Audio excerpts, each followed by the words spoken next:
Greetings, shiny rock lovers. Check this out. Do you know what this is? This is a big chunk of West Texas Chalcedony. That's right.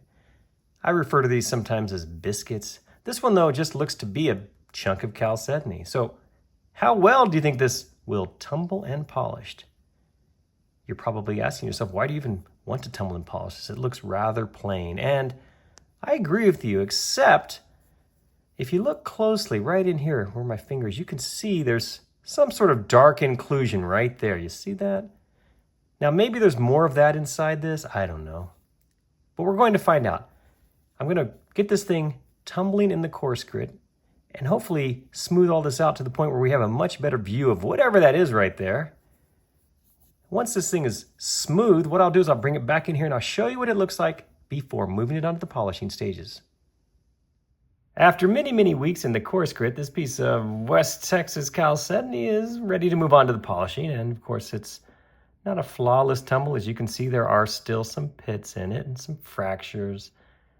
But honestly, I was tired of tumbling it, and I did not want to lose our one little interesting feature, which is that dark sort of streak of whatever, inclusion. You see that? Now that's kind of cool. That's what we were seeing on the outside.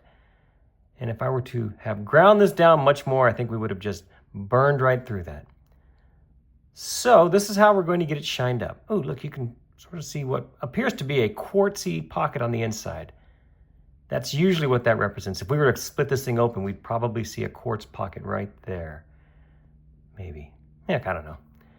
This is the interesting shot here, though. Let's see what this looks like once we get this thing really shiny, which is what we're going to do next. Let's go ahead and get this thing in the vibratory tumbler. I'll let it go for about 10 to 12 days. I'll use 4 different grits, and after that final 14,000 grit aluminum oxide polish, I'll bring this back in here and I'll show you what it looks like. It's been a couple of months, but our piece of West Texas Chalcedony is now finally finished with the polishing. Check it out. What do you think? It's actually a pretty rock. If you look closely there, you can see that it has quartz in the middle, right? So if I were to cut into this thing, that's what we would find, a little quartz center. And of course, we still have this beautiful little inclusion here. This, let's call it a river inclusion. See that? That's kind of fun. The shine's nice. Yeah? Oh, sure, there are those little fractures. Yeah, it's not a perfect tumble. I know, that bothers me as well.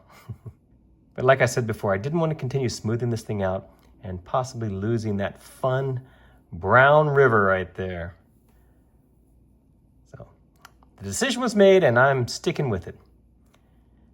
It is fun to see that this is a quartz-filled agate. Many of them are. When we get these West Texas biscuits and cut them, gosh, 70% of the time we find quartz in there.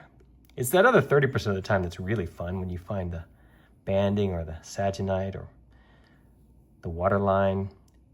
You never know. Well, thank you so much for watching this video. I hope you enjoyed it. I think we got a nice shiny rock. Maybe not super interesting, but it's shiny. So it tumbled and polished well. If you like these videos, please check my playlist. I've got lots more of these How Well Will They Tumble videos for you to enjoy. Thanks again for watching.